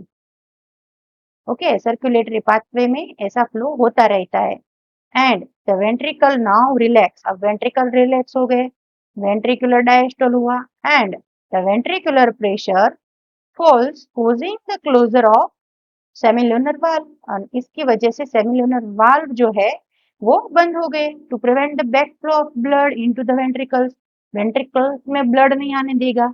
And as the ventricular pressure decline further the tricuspid and bicuspid valve are pushed, वापस से push होंगे and open by the pressure in atria exerted by the blood which was being emptied into them by the veins. Now the blood once again moves freely to ventricles and the ventricles and atria are now again in relaxed state, मतलब वापस से joint diastole state में आ गया as earlier. तो यहाँ पे एक cardiac cycle खत्म हुआ। Soon the SAN generates a new action potential and the events described above are repeated in that sequence and the process continue, और ऐसे ये जो प्रोसेस है वो कंटिन्यू रहती है। तो आई होप कि आपको कार्डियक साइकिल जो है वो अच्छे से समझ में आ गया है। अगर आपको समझ में आ गया तो हमें कमेंट कर दीजिए, लाइक करो, शेयर करना मत भूलिएगा बेटा। ओके, एंड देन हम नेक्स्ट में देखते हैं कि sequential event in heart which is clinically, मतलब डॉक्टर कैसे चेक करते हैं, तो इसके बारे में हम बात करते हैं कि डॉक्टर चेकिंग इसका कैसे करेंगे। So this sequential event in a heart which is clinically repeated is what is called the cardiac cycle. बार बार ये जो साइक्लिकली रिपीट होता है तो उसको कार्डियक साइकिल बोलते हैं। And it consist of systole and diastole of both atria and ventricles. As mentioned earlier, the heartbeat is 72 times per minute. That is, many cardiac cycles are performed per minute. From this, it could be deduced that the duration of the cardiac cycle is 0.8 second. That is how. See, I will calculate 72 times per minute. तो minute में second कितना होता है? 60. तो आप 60 divide by 72 करोगे तो you will get what answer? 0.8. Okay, so 0.8 second is time for which one cardiac cycle, एक कार्डियक साइकिल के लिए ये टाइम है। And during the cardiac cycle each ventricle pumps out approximately 70 ml of blood. से एक cardiac cycle में कितना blood pump हुआ? 70 ml, called the stroke volume। और ये जो है ना 70 ml blood in how many time? One cardiac cycle पर कार्डियक साइकिल। सो इसको बोलते हैं stroke volume. And the stroke volume multiply by the heart rate. Suppose कोई पर्सन का 72 है तो 0 7749 0 7 2 14 0 4 0, तो समथिंग अबाउट दिस 5000 जितना, मतलब therefore the cardiac output can be defined as the volume of blood pumped out by each ventricle per minute and average 5000 ml, or we can say that 5 liters of blood pumped in how many times? In 1 minute. This ml of blood in 1 minute, heart जो है ना वो हमारा pump कर देता है। हमारा heart 1 minute में 1 मिनट में 5 लीटर ऑफ ब्लड पंप करता है। देखो कितना फास्ट प्रोसेस है ना ये फास्ट प्रोसेस गॉड ने सब सेट करके दिया है हमें। And the body has the ability to alter the stroke volume, हमारी बॉडी के पास ये स्ट्रोक वॉल्यूम को अल्टर करने की कैपेसिटी है, as well as the heart rate and thereby the cardiac output, और ऐसे कार्डियक आउटपुट को भी हम अल्टर कर सकते हैं। For example, the cardiac output of an athlete will be much higher than that of an ordinary man. Athlete मतलब वो हार्ड वर्कर है, तो उसमें जो कार्डियक आउटपुट है वो हायर मिलेगा than that of the rest person. Rest मतलब आराम की स्थिति में जो पर्सन है उनका कार्डियक आउटपुट आप लो, और कोई एथलेट है, कोई हार्ड वर्कर पर्सन है, तो उसका जो हार्ट रेट है, हार्ट कार्डियक आउटपुट है वो ज्यादा रहेगा। एंड लास्ट में हम देखते हैं कि during each cardiac cycle two prominent sounds are produced, and that sound can be easily heard through the stethoscope। Stethoscope की हेल्प से हम ये साउंड को इजीली सुन सकते हैं। द फर्स्ट हार्ड साउंड जो है ना वो लब आएगी, और लब की आवाज कब आती है, तो जब ट्राइकस्पिड सी with the closure of the tricuspid and bicuspid valves, जब बाइकस्पिड एंड ट्राइकस्पिड वाल्व जो होते हैं ना उसके इनके साथ क्लोजिंग में है ये, तब लब आवाज आती है। And the second heart sound is a dub, and that is associated with the closure of the semilunar valve. जब सेमिल्यूनर वाल्व बंद होती है तब आवाज आती है डब की, मतलब पहले लब देन डब, लब डब, ऐसी आवाज कंटिन्यूअस आती रहती है। And this sounds are of clinical diagnostic significance. तो आपको इसके ऊपर से भी क्वेश्चन आस्क कर सकते हैं कि डायग्नोस के टाइम पे हार्ट में से कैसी आवाज आती है। तो लब एंड डब, कभी कभी सेपरेट क्वेश्चंस भी आस्क करते हैं कि लब टाइप का जो आवाज है वो कब आता है, तो आपको याद रखना है ट्राइकस्पिड एंड बाइकस्पिड वाल्व के क्लोजिंग में है। एंड डब आवाज कब आती है, तो आपको डब में याद रखना है सेमिल्यूनर वाल्व के एसोसिएशन में है। तो दैट्स इट। तो यहाँ पे हमारा ये टॉपिक फिनिश हुआ। देन नेक्स्ट हम बात करते हैं इलेक्ट्रोकार्डियोग्राफ की। तो इलेक्ट्रोकार्डियोग्राफ क्या है? ऑन पेपर हमें हार्ट की एक्टिविटी चाहिए, देखनी है, तो हमको ईसीजी करना पड़ेगा। You are probably familiar with this thing from a typical hospital television show.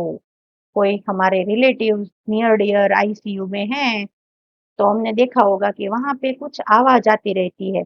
Suppose ये पेशेंट है, ये पेशेंट का एक हाथ है, ये दूसरा हाथ है, ये उसका पाव है,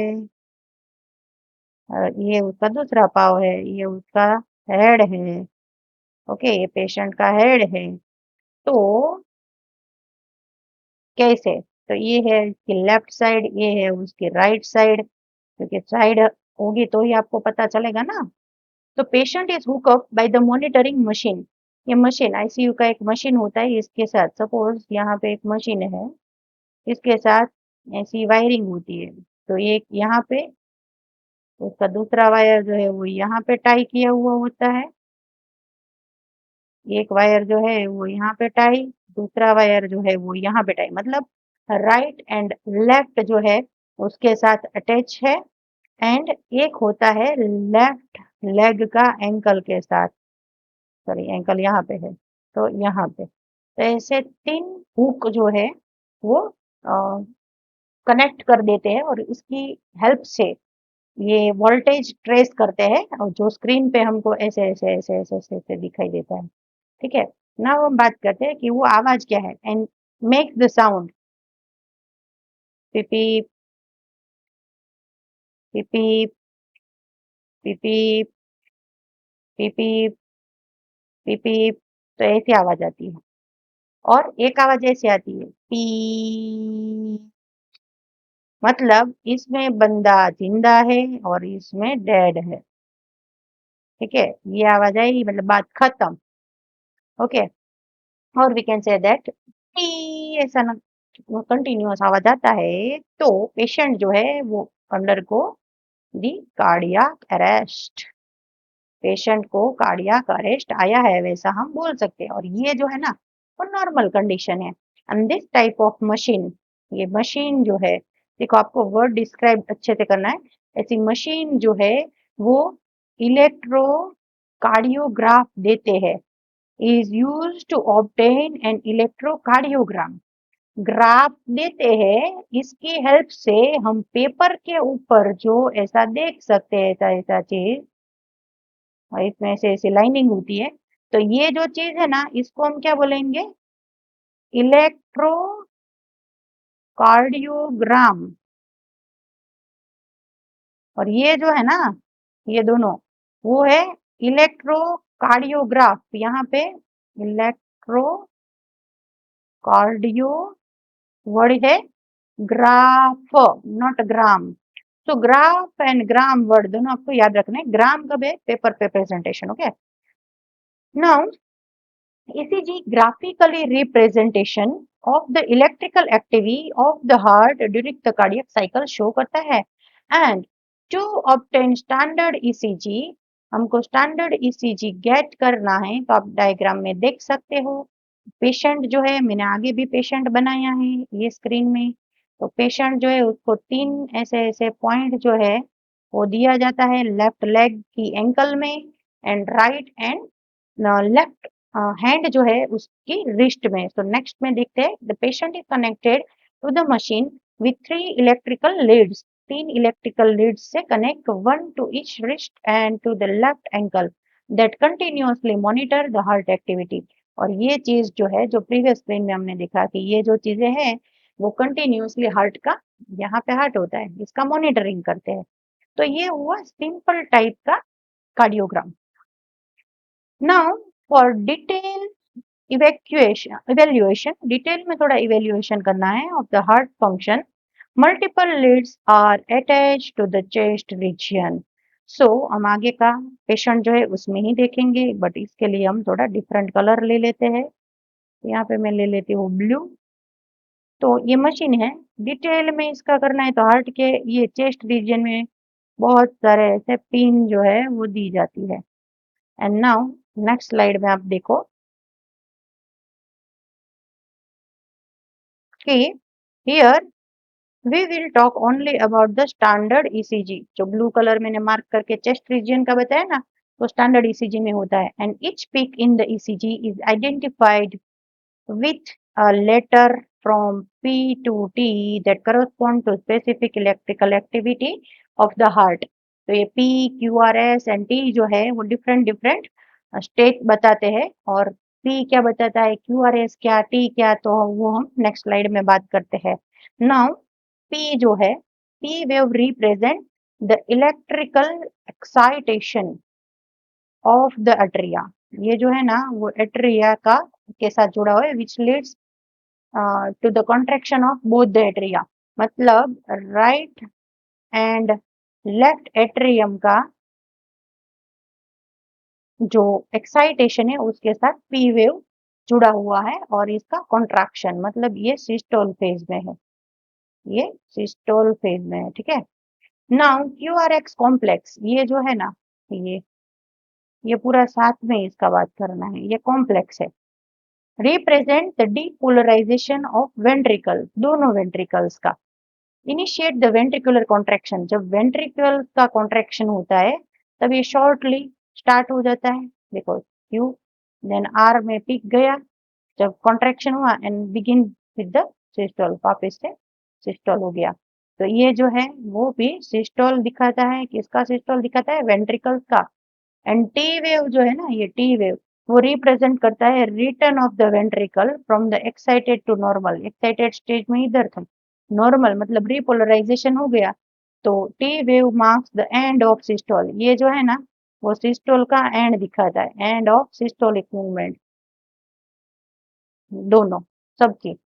and obviously by counting the number of QRS complex, QRS complex का नंबर गिन के हम बता सकते हैं गिवन टाइम पीरियड में कि one can determine the heart beat rate of an individual. Suppose ऐसा कोई चार्ट है, इसमें ऐसा, then ऐसा, ऐसा,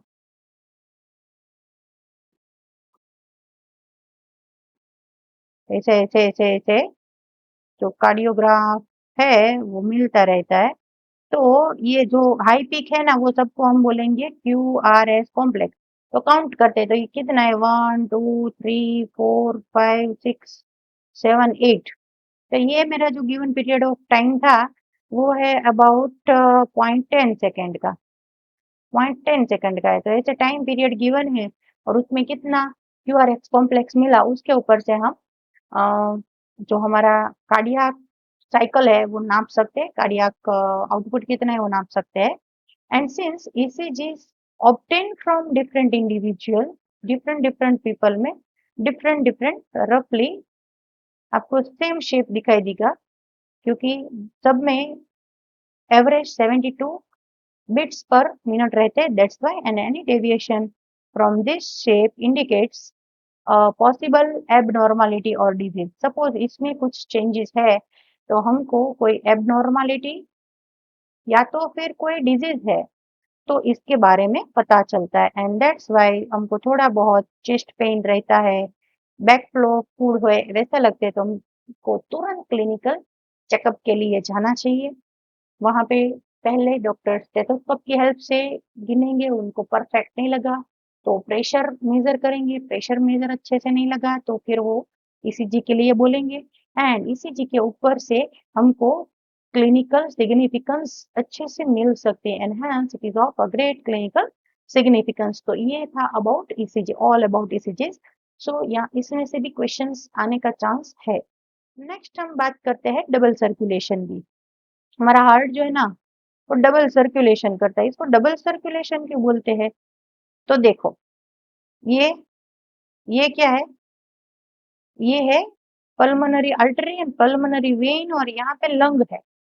तो यहाँ पे ब्लड प्योरीफाई होने के लिए, और ये हार्ट वाली सिस्टम है। तो टाइम एक ही ब्लड जो है ना वो घूमता है, इसलिए डबल सर्कुलेशन हुआ।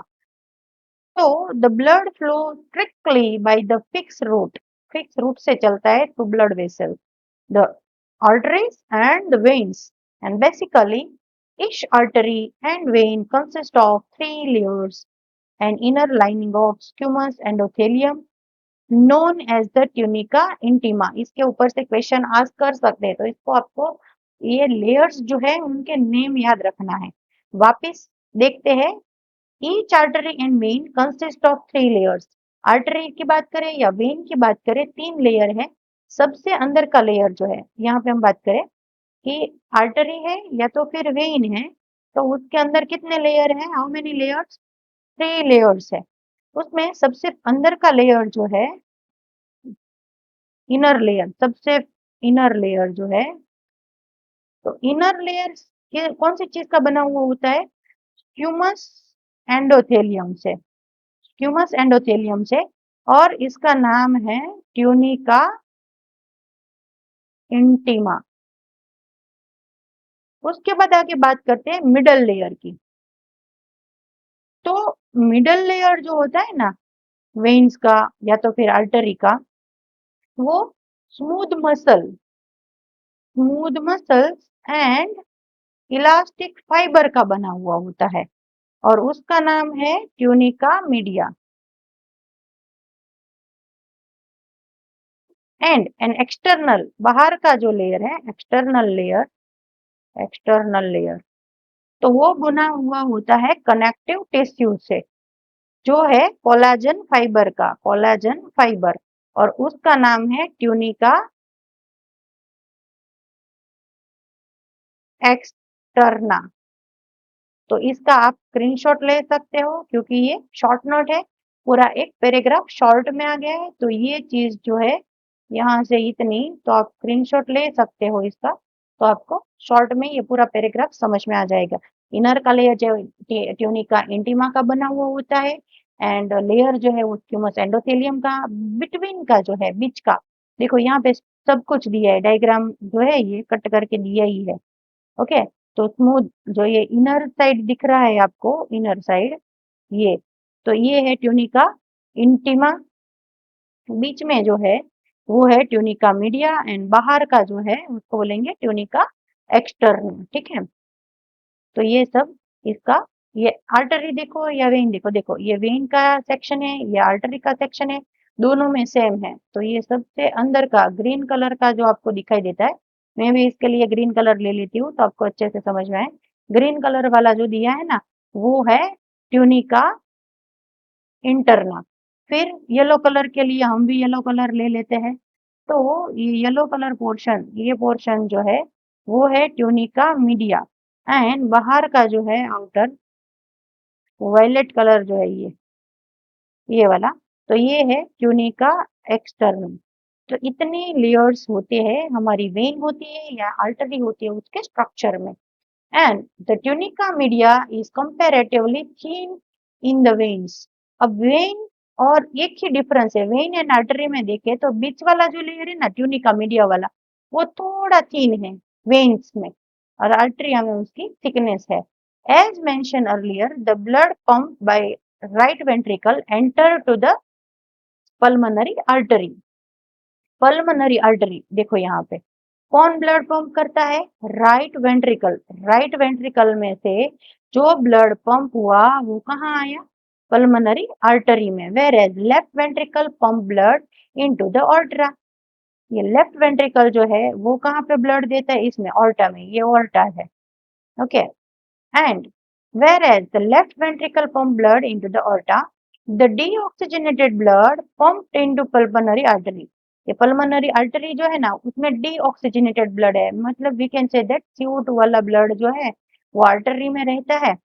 कौन सी आर्टरी, पल्मोनरी। ये एक ही आर्टरी ऐसी है कि पल्मोनरी आर्टरी में डीऑक्सीजनेटेड ब्लड होता है और पल्मोनरी वेन में ऑक्सीजनेटेड ब्लड होता है। तो ये डिफरेंस भी आपको याद रखना है कि डीऑक्सीजनेटेड ब्लड कहाँ पे होता है, इसमें रिवर्स है ये, पल्मोनरी आर्टरी में।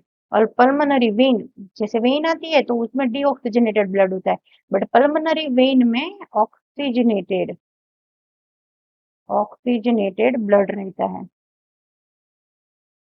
Okay, passed on passed on to the lungs from where the oxygenated blood is carried out by the pulmonary vein into the left atrium। और उसके बाद वो कहाँ पे आता है, तो ऑक्सीजनेटेड ब्लड जो है देखो यहाँ पे ब्लड ऑक्सीजनेटेड हो गया और वो कहाँ पे आया, लेफ्ट एट्रियम में आया।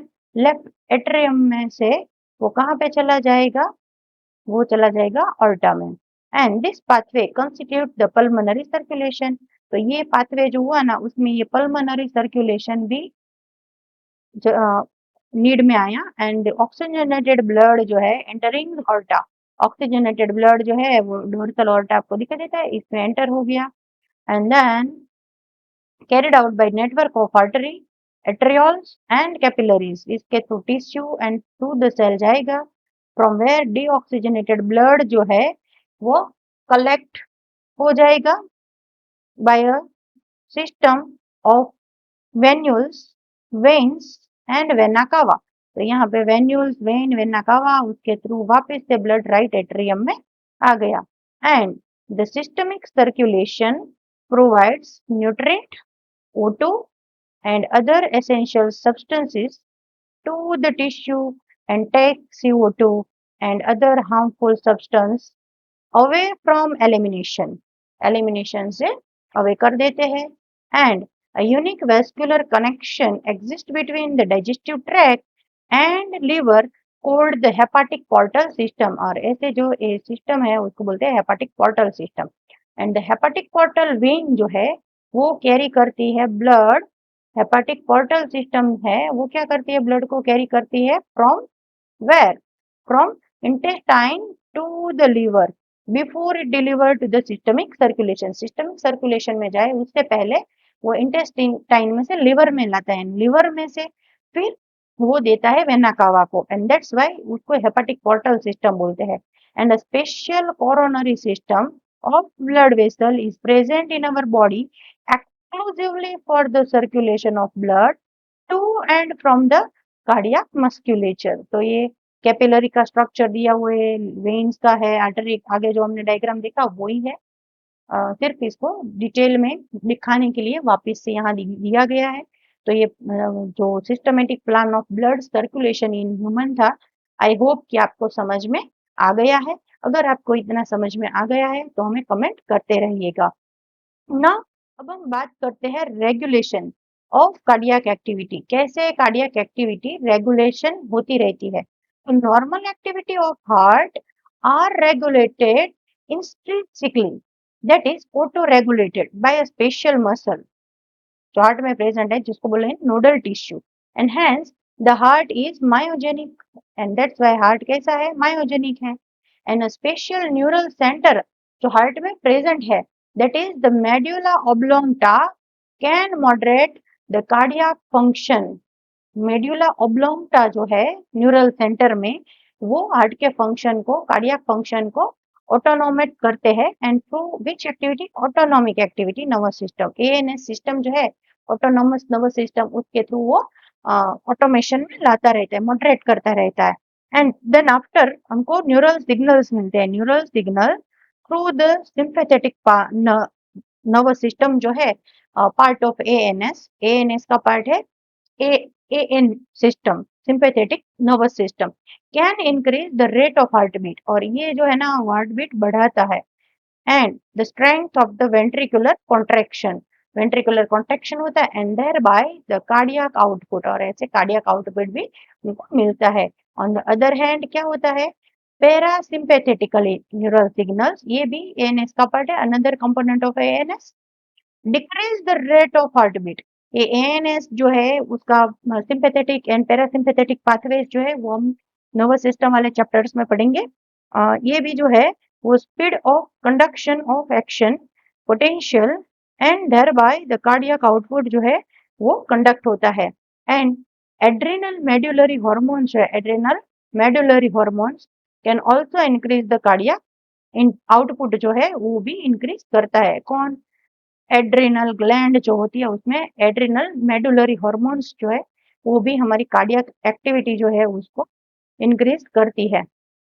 आई होप कि यहाँ तक आपको अच्छे से समझ में आया है, ठीक है, समझ में आया है तो हमें कमेंट करें। नाउ सपोज ये सारी सिस्टम अच्छे से नहीं चलती है तो हमारी बॉडी में कुछ कुछ डिसऑर्डर्स हो सकते हैं। तो ऐसे जो डिसऑर्डर्स है, तो ये डिसऑर्डर्स की हम बात करेंगे, डिसऑर्डर ऑफ सर्कुलेटरी सिस्टम, जिसमें एक बहुत नोन है high BP, high blood pressure, जिसको हाइपरटेंशन भी बोलते हैं। हाइपरटेंशन पर्सन को कब होता है, तो hypertension is the term for blood pressure. ये एक चीज आपको याद रखनी है कि blood pressure that is higher than normal. Normal क्या है, 120 to 80 का रेंज जो है वो नॉर्मल है।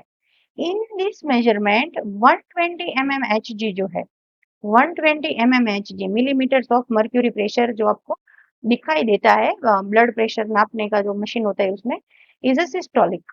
180 सिस्टोल, सिस्टोल वाला प्रेशर, ये जो सिस्टोल है उसका होता है, ये डायस्टोल का होता है। और pumping pressure and 80 mmHg is a diastolic, तो ये नॉर्मल कंडीशन है, डायस्टोल 80 है, सिस्टोल 180 है। और the resting pressure, if repeated checks of blood pressure of an individual is what 140 to 90, 140 उसका सिस्टोल हुआ, 90 के आसपास उसका डायस्टोल हुआ, 140 ओवर 90 और हायर, तो ये हम बोल सकते हैं इनको बीपी है, हाई ब्लड प्रेशर है।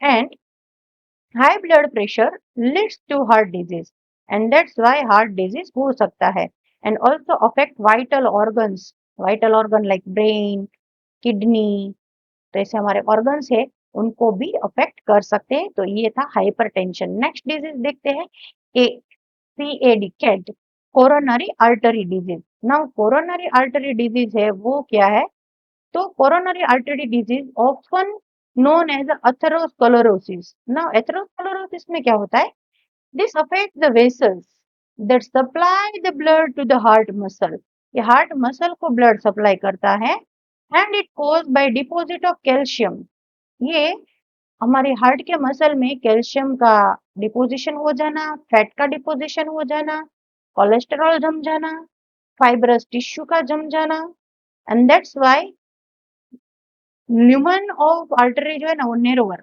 मतलब छोटी छोटी हो जाती है, वाइडन नहीं होती, एंड दैट्स व्हाई ब्लड को प्रेशर से पास होना पड़ता है, और इसको हम बोलते हैं अथेरोस्क्लेरोसिस और coronary artery disease. Next disease जो है वो है एंजीना। एंजीना का है, तो it is known as angina pectoris, इसे एंजीना पेक्टोरिस के नाम से भी जानते हैं। And a symptom of acute chest pain, बहुत पेन रहता है, चेस्ट पेन रहता है, appear when no enough oxygen is reaching in heart, ऐसा हम करते हैं, हमको ऐसा लगता है कि हमको ऑक्सीजन नहीं मिल रहा है। Okay, angina can occur in a man and woman of any age. कोई भी एज के मैन और वुमन में एंजीना का डिजीज हो सकता है, but it is more common among the middle age and elderly. मतलब चिल्ड्रन में इसका होने का चांस बहुत कम है, मिडिल एज वाले में एंड एल्डर पर्सन में होता है। It occurs due to the condition that affect the blood flow. Blood flow में कुछ कंडीशन, ब्लड फ्लो डाउन हो जाता है या प्लस हो जाता है, इसकी वजह से एंजीना हो सकता है।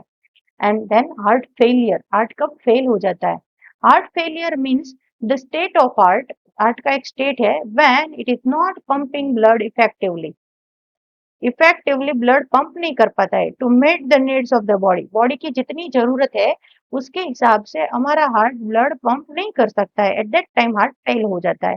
And it is sometimes called congestive heart failure because congestion of the lung is one of the main symptoms of this disease। क्योंकि लंग्स का कंजेशन हो जाता है, लंग्स का कंजेशन हो गया तो O2 अच्छे से नहीं मिला, O2 नहीं मिला तो ब्लड जो है O2 वाला ब्लड नहीं आया हार्ट के पास, एंड दैट्स वाई उसने अच्छे से पंप नहीं कर पाया, and that's why heart fail हो गया। And heart failure is not the same as a cardiac arrest. Heart failure जो है ना वो कार्डियक अरेस्ट जैसा नहीं है। When the heart stop beating, okay, or a heart attack when the heart muscle is suddenly damaged by an adequate blood supply। adequate blood supply की वजह से हार्ट अटैक आ जाता है। Heart failure and heart attack both are different. Heart failure जो है वो cardiac arrest बोलते हैं। Okay, when heart stop beating, थोड़ी देर स्टॉप होता है कार्डियक अरेस्ट में, और फेलियर में पूरा बंद ही हो जाता है। ओके, तो आई होप कि heart failure, angina, coronary artery disease, high blood pressure disease, तो ये सारे डिजीज आपको अच्छे से समझ में आया है। आपको ये समझ में आ गया है तो आप हमें कमेंट करिए। Thanks for watching our video. अगर आपको हमारा ये वीडियो अच्छा लगा तो इंजीनियरिंग एकेडमी को लाइक, शेयर एंड सब्सक्राइब कर दीजिएगा। Thank you, bye bye.